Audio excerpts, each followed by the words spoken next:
మన ఉప్పాడ పిఠాపురం నియోజకవర్గంలో ప్రత్యేకించి ఉప్పాడ కొత్తపల్లి ప్రాంతం ఇప్పుడు మీకు ప్రపంచం మన దేశమంతా తెలుసు.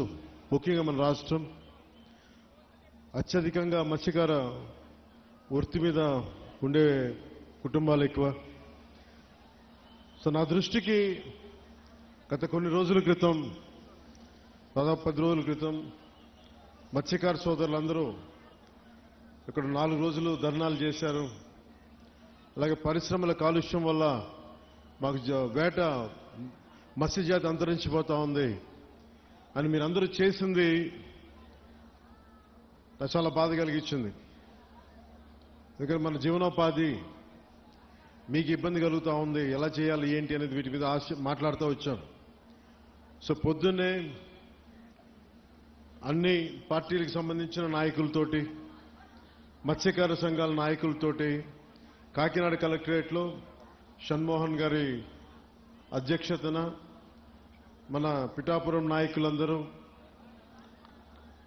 మన కాకినాడ ముఖ్య నాయకులందరూ కూడా కూర్చొని మన పిఠాపురం ముఖ్యంగా మత్స్యకార సంఘాల నుంచి ఏ సమస్యలు ఉన్నాయి, ఇక్కడ ఏమున్నాయి, ఏం జరుగుతున్నాయని మొత్తం చాలా కూలంకషంగా చర్చించడం జరిగింది, చాలా డీటెయిల్గా.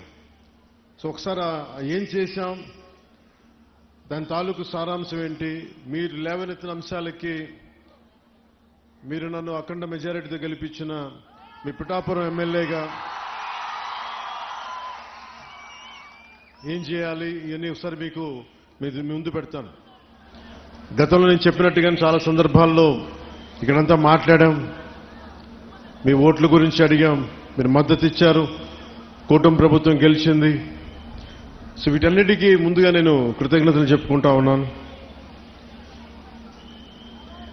దాదాపు 7,193 మత్స్యకార కుటుంబాలు దీనిని చేపలని పట్టడం అనేది ఆధారం చేసుకుని ఉన్నారు.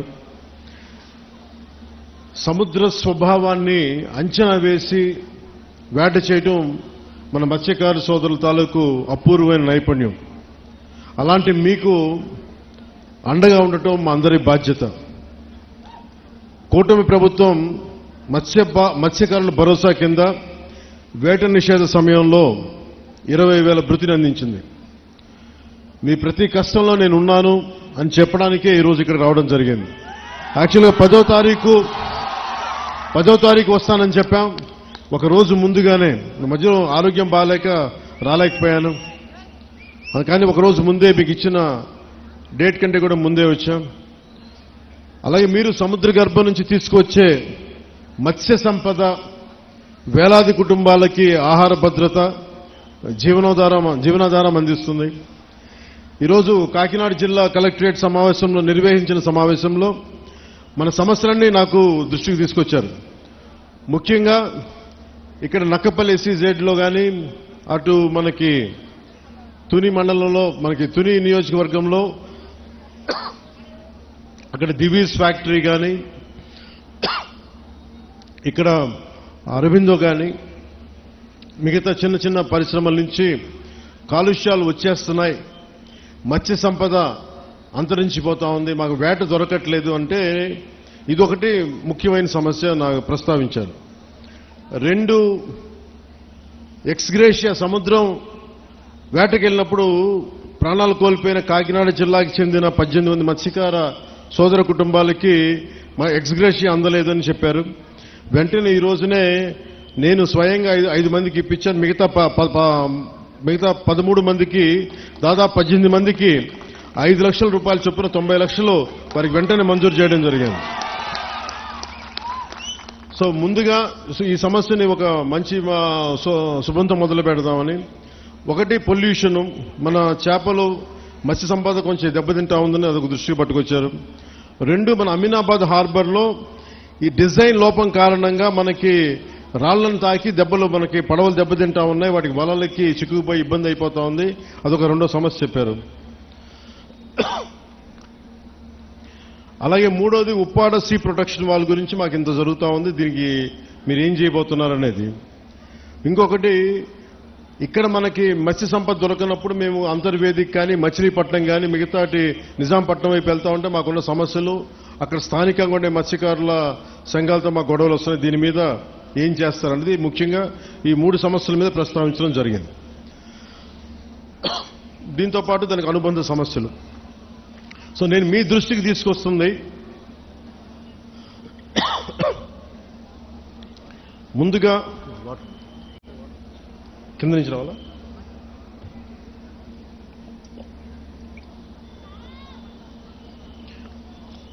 ముందుగా ఉప్పాడ సీ ప్రొటెక్షన్ వాల్ గురించి మేము మీకు మాట ఇచ్చాం.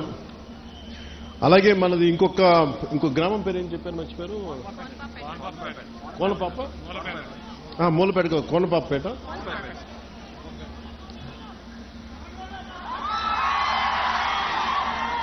సో ఉప్పాడ రక్షణ గోడ, Uppada sea protection wall last time మనం ఇక్కడికే వచ్చాం.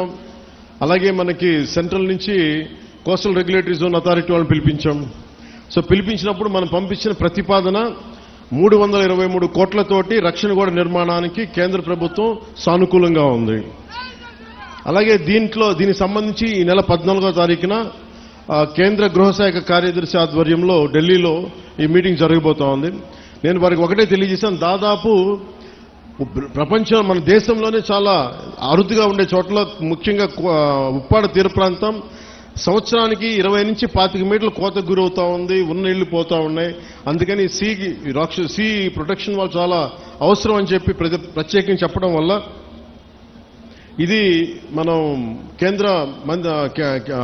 మన సెంట్రల్ హోమ్ మినిస్ట్రీకి చెప్పడం జరిగింది. ఇది 14న మీటింగ్ జరుగుతారు. ఇది నేను మీకు మాట ఇచ్చాను మొన్న ఎలక్షన్ టైంలో కూడా, ఇప్పటికీ నేను మీకు మాట ఇస్తున్నాను. ఆల్రెడీ 14వ తారీఖు అయితే 323 కోట్ల రూపాయలు కాబట్టి ఇలా చేతిలో మంత్రదండం ఉన్నట్టుగా వెంటనే ఇలా నేను చెప్తే అయ్యేది కాదు. ఇది చాలా లేయర్డ్గా జరుగుద్ది. సో మొదట 2 మీటింగ్లు అయినాయి, ఇప్పుడు 3వ మీటింగ్ జరుగుతూ ఉంది. ఖచ్చితంగా నా నమ్మకం 323 కోట్ల రూపాయలు కేంద్ర ప్రభుత్వం మన సీ ప్రొటెక్షన్ వాళ్ళకి ఇవ్వబడుతుంది. ఇది నేను మీకు మాట ఇస్తున్నాను. నేను కింద పడతానో మీద పడతానో ఇబ్బందులు పడతానో, నేను మన కోసం, మన మత్స్యకారు కుటుంబాల కోసం, మన ఉప్పాడ తీర ప్రాంతం కోసం, మన పిఠాపురం కోసం నేను మీకు మాట ఇస్తున్నాను. ఉప్పాడ సీ ప్రొటెక్షన్ వాల్ ఖచ్చితంగా నిర్మించడం జరుగుద్ది. దానికి నిధులు కూడా ఎలాగ మనకి కేంద్ర ప్రభుత్వం నుంచి వచ్చేలాగా ఆల్రెడీ మనకి కేంద్ర ప్రభుత్వం సానుకూల తెలియజేశారు. కానీ అది 320 కోట్లు ఇవ్వాలా లేదా 250 వాటి మీద ఊగిసలాడుతోందని మనకి మాటలు. సో నేనేం కోరుకున్నానంటే 323 కోట్ల రూపాయలు మీరు దయచేసి ఇవ్వండి అని చెప్పి మన సాధక బాధలని వారికి తెలియజేశాను.